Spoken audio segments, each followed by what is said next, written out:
کے جہنم کے کروں سے ایک گڑھا بن جائیں گے۔ اگر ہم دنیا میں نمازیں پڑھتے رہیں گے، اپنے رب کو یاد کرتے رہیں گے، تو اللہ کل قیامت والے دن بھی ہماری بخشش فرمائے گا، اور دنیا میں بھی اللہ ہمیں انعام عطا فرمائے گا، اور قبر کو بھی ہمارے لیے جنت کے باغوں میں سے باغ بنا دے گا۔ یہ تو ہمارے اوپر ہے کہ ہم نماز پڑھیں یا نہ پڑھیں، یہ ہمارے اوپر ہے نماز کی پابندی کریں یا نماز کو ہم چھوڑ دیں۔ تو یہاں پر حضرت مسلم بن جساد رحمۃ اللہ علیہ حضرت داتا گنج علی حجویری علیہ رحمہ کا ایک واقعہ نقل فرماتے ہیں۔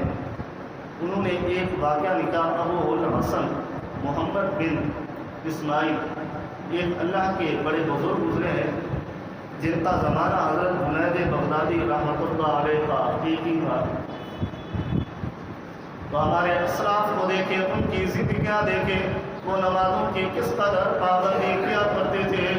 تو حضرت داتا گنج علی حجویری علیہ رحمہ لکھتے ہیں کہ ان پر ندا کا وقت تھا، ان کی موت کا قریب وقت پہنچا ہوا تھا، سختی چل رہی تھی اور نماز کے مغرب کا وقت بھی شروع ہو چکا تھا۔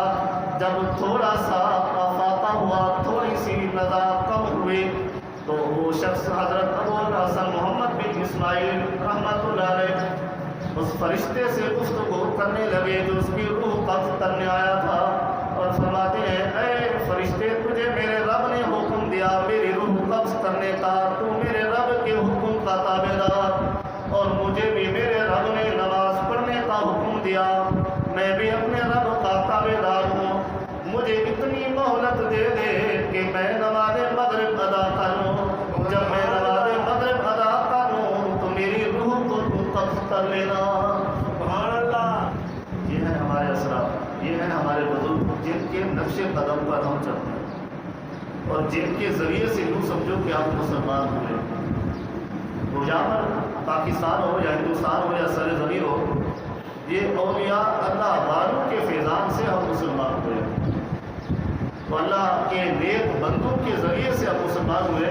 تو اللہ نے جو ہمیں مسلمانیت عطا فرمائی ہے، تو اس ربے میں کوئی اللہ کا پیغمبر نہیں آیا تھا، بلکہ اللہ کے جو ولی ہیں، اللہ کے جو نیک بندے ہیں، ان کی تبلیغوں سے ہمارے آباء و اجداد مسلمان ہوئے۔ تو حضرت ابو الحسن محمد بن اسماعیل جب اس فرشتے کو عرض گزاریاں کر رہے تھے، ندا کا وقت ہے اور وہ لمحہ بڑا عجیب ہوتا ہے، اور پھر بھی نماز کو نہیں بھولے، اپنے رب کی اطاعت کرنا نہیں بھولے، اپنے رب کو سجدہ کرنا نہیں بھولے۔ آج اللہ رب العزت نے ہمیں تندرستیاں عطا فرمائی ہیں، ہمارا جسم بھی صحیح سلامت ہے، ہماری غذا بھی صحیح سلامت ہے، ہمارے اعضاء بھی صحیح سلامت ہے، پھر بھی ہم نماز کے قریب نہیں جاتے۔ تو اللہ رب العزت کے اس نیک بندے کو دیکھیں کہ انہیں اتنی موت کی فکر نہیں ہے جتنا نماز کے قضا ہونے کی فکر نظر آتی ہے۔ سبحان اللہ۔ اس کے لیے اسے مہلت دی۔ حضرت داتا گنج علی حجویری علیہ رحمہ یہ واقعہ خود لکھتے ہیں، تو اللہ کے فرشتے نے کہا کہ میں تمہیں مہلت دیتا ہوں، تو نماز مغرب ادا کر لے۔ تو تاریخ میں آتا ہے اس نے نماز مغرب ادا کی، نوری نماز سے فارغ ہوئے تو اللہ کے اس فرشتے نے اس کی روح پاک کو قبض کر لیا۔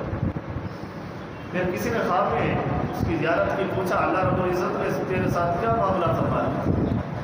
تو حضرت ابو الحسن محمد بن اسماعیل علیہ رحمہ فرمانے لگے کہ میں نماز کی پابندی کیا کرتا تھا، تو اللہ رب العزت نے اس نماز کے توسل سے میرے تمام گناہوں کو معاف فرمایا اور جنت کے اعلیٰ مقام عطا فرمایا۔ یہ اللہ کے نیک بندے ہیں، اور یہ اللہ کے ولی ہیں جنہیں اپنی زندگی کی جانے کی کوئی پریشانی نہیں ہوتی، لیکن نماز چھوٹ جائے تو اس کی بڑی پریشانی ہوتی ہے۔